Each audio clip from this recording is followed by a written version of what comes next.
Newport Beach, California. We're at 15th Street and Balboa. This is the pier at 15th and Balboa. On November 15th, 2004, Thomas Hawkes and Jackie Hawkes were last seen here boarding a small boat in order to take them with some guests to their yacht. Their yacht was called the Well-Deserved. It was here that they boarded the boat to go to the yacht, and they were last seen alive. Thomas Hawkes was 57 years old on that fatal day. Jackie Hawkes was 47 years old when they were murdered by three wicked, sinister thugs who pretended to want to buy their boat, but instead tried to steal it.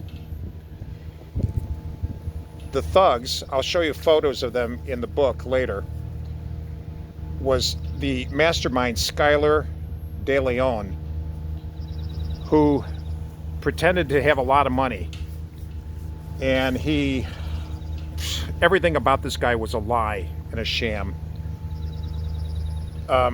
He was accompanied by Alonso Machain, a guy he met in prison. Alonso was actually a security guard in prison, and they were accompanied by a hoodlum who was a member of the insane Crips of Long Beach. His name was, believe it or not, John Fitzgerald Kennedy.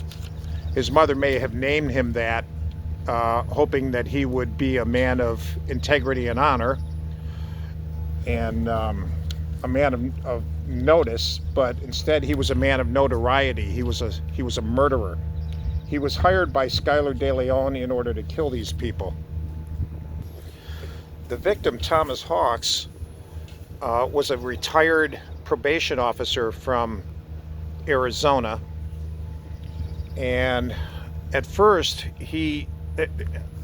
let me just explain briefly. I'll put a link in the description to a YouTube video that goes into more detail, but he was selling the Well-Deserved yacht for $455,000. Skylar contacted the guy in order to purchase the yacht, and he gave him quite a story, saying that he earned a lot of money as a child actor with the Mighty Morphin Power Rangers. He didn't earn a lot of money. He had two small bit parts in the early 90s. So Thomas Hawkes was a little bit skeptical about this guy. Thomas Hawkes should have obeyed his inner instincts and not gone with this supposed sale.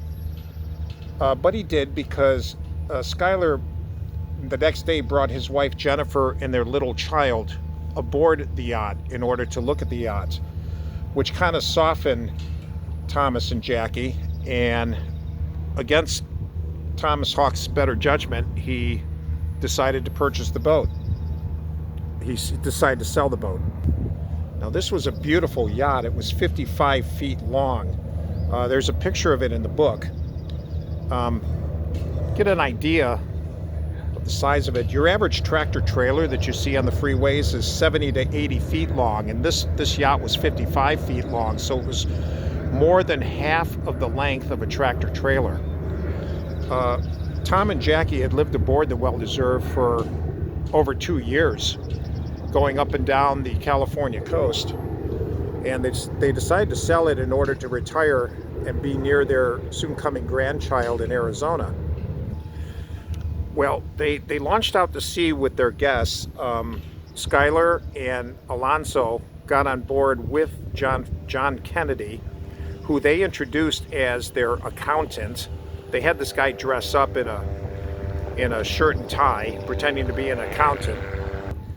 When they were well out to sea, almost toward Catalina Island, Thomas Hawkes was restrained by John Kennedy and by Skylar, and he and his wife were tied to an anchor and murdered. They were thrown overboard. Their bodies have never been recovered to this day.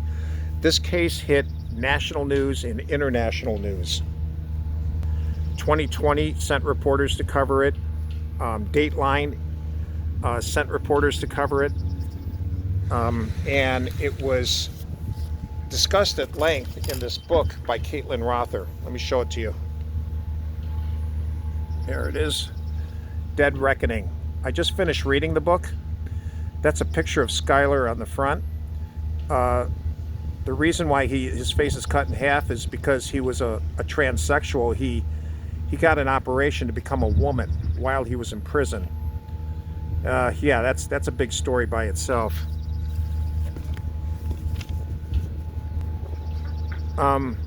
They were missing for many days. I think it was close to 2 weeks before Tom's brother, who was a retired police chief in San Diego, got his own investigation going and eventually involved the Newport Beach police, and they uncovered solid evidence that he was guilty.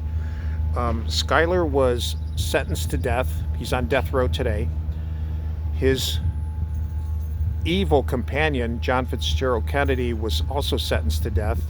I understand they're both at San Quentin prison.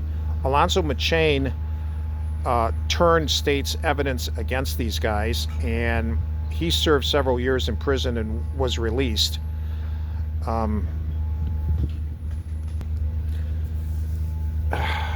It's such a sad story. Jennifer, Skylar's wife, was definitely in on it, and she helped trick the Hawkses into lowering their suspicions by bringing herself and her little baby and her pregnant stomach on board the Well-Deserved in order to allay their suspicions. And it was because of her that Skylar and John Kennedy were able to do their dastardly deed. So she went to prison too, and she's serving 2 life sentences now.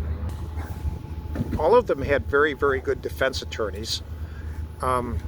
It's because of cases like this that people tend to hate on defense attorneys. I always caution people, don't do that. Defense attorneys are very important. But Jennifer's defense attorney, Mr. Molfetta, he knew, because of such powerful evidence against these 3 people, he knew that Jennifer was guilty. And something in the book I think you should hear. As the court was getting underway for Jennifer, she was the first to be tried. Jennifer was the first to be tried. They were about to start the trial, and Jennifer's parents, who were sincere believers in Jesus, they were born-again Christians, they were outside praying. And Molfetta, who is an atheist, he tried to talk to Jennifer's parents, but they said to him, please wait, we're praying to Jesus for help. Well, interesting, because Molfetta could feel the family turning against him for trying to interrupt their prayer. Now, although he was an atheist, he always respected other people's need for religion, but he didn't think that this was the time or place for it, because he thought that if the jury saw it, it would kind of sour them against Jennifer. Even though their intentions were sincere, he was afraid of the impression it would leave.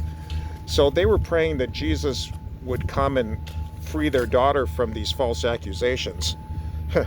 Molfetta said to them, look, I don't think your God is coming to help, but if he does show up here, he's going to sit over there with the victims' families, the Hawkses.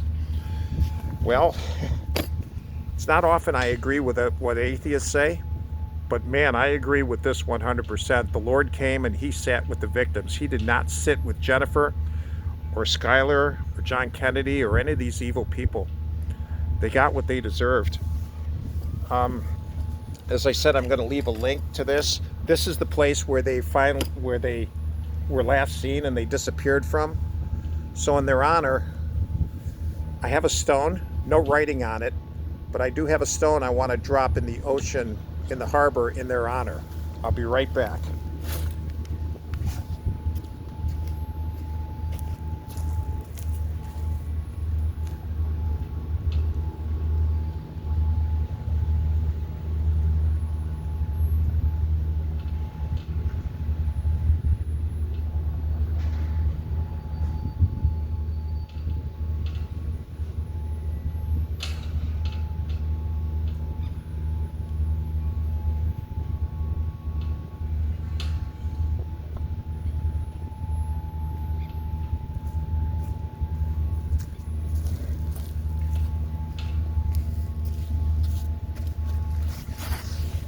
Their bodies were never recovered, even though the United States Navy lent their services. They sent a submersible over there near Catalina Island, and they searched and searched and searched, and they couldn't find the bodies, which long ago were rotted away.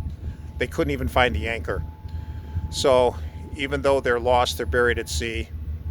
I do it in their honor. Rest in peace, Tom and Jackie Hawkes. You were good people. No one deserves to die the kind of death that you died.